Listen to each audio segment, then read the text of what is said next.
Hey guys, and welcome to Elansforest. Today we're going to be talking about how to do a simple CO2 system without a bubbler count or anything, so I don't really think they're necessary. So here's all you need, basically 4 sets of things.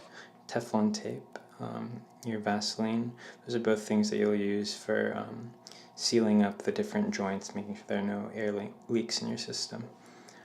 Here are the tools that you might need.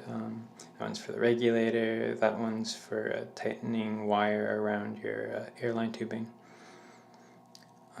So here's the tank itself. I'll show you where I got mine from. You can get them at any air supplier. The one I use is called Airgas. So next over here we have the regulator as well as the diffuser that I use.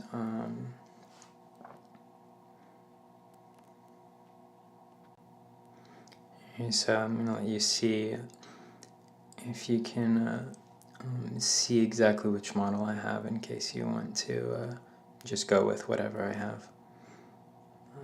I don't know if you can read the model numbers on this, but it was about $100 for this one.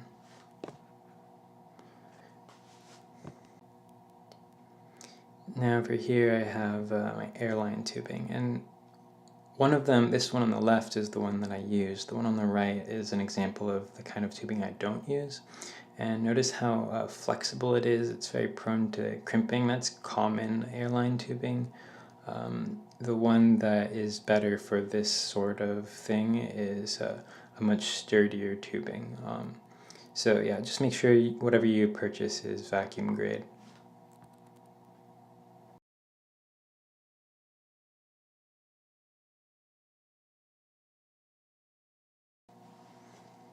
So the next step right here is to wrap the joint that goes between the air tank and the between the air tank and the regulator with Teflon tape.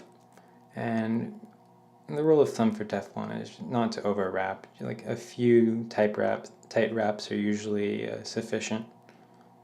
I could have probably even wrapped this joint one more. And also make sure that you wrap in the direction that you're going to be tightening the regulator onto it.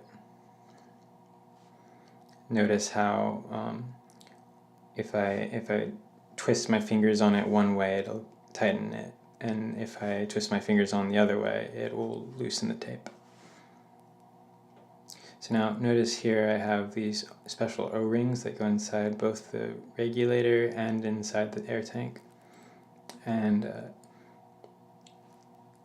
there are a lot of greases out there that can act as like sealants to keep even air molecules from getting out.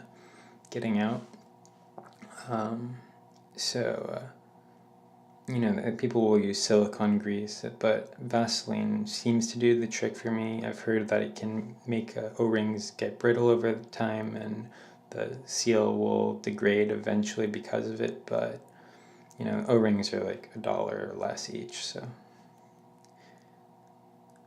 So here I'm just tightening the regulator onto the tank by hand. I'm going to use a wrench to completely tighten it when I'm done with this.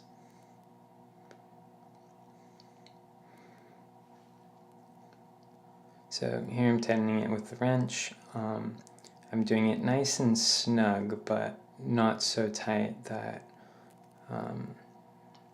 well, yeah, just nice and snug.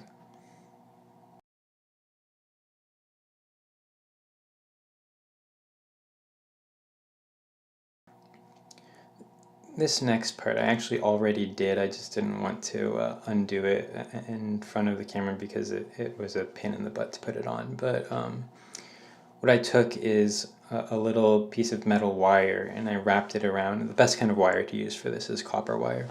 A little piece of metal wire and I wrapped it around in a U shape, and then I took a pair of needle nose pliers and twisted it on that airline, so it created a really tight seal there. And for the diffuser, which I'm attaching now, that goes directly in the aquarium, and I don't really care about leaks on that line. I just press the aquarium tubing onto the diffuser, and that's good enough for me.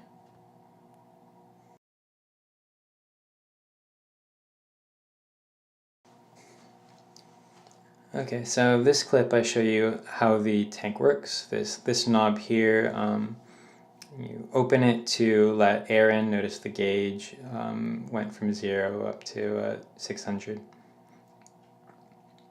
So that brings that first stop brought the air to the regulator, and now the regulator I'm controlling with that little nut there. And you'll notice it's kind of backwards. You turn those little nuts to the right clockwise to get them to turn on, and you turn them counterclockwise to get them to turn off.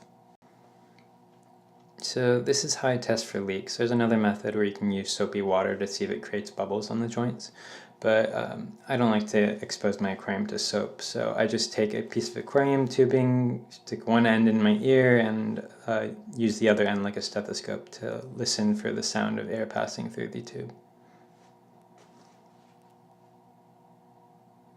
It kind of magnifies the sound of air.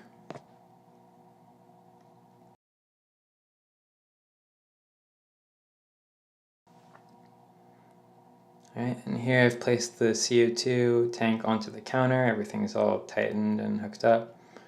And I'm putting my diffuser into the tank.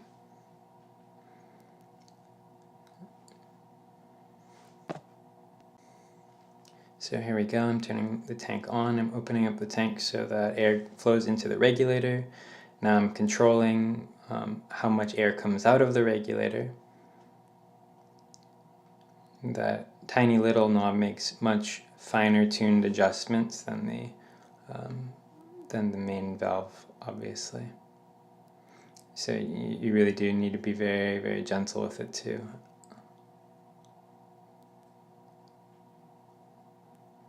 Now, I don't use a bubble counter to determine how much airflow I should have. What I do is just kind of eyeball it. I'll show you what a good flow rate for 55 gallon looks like to me.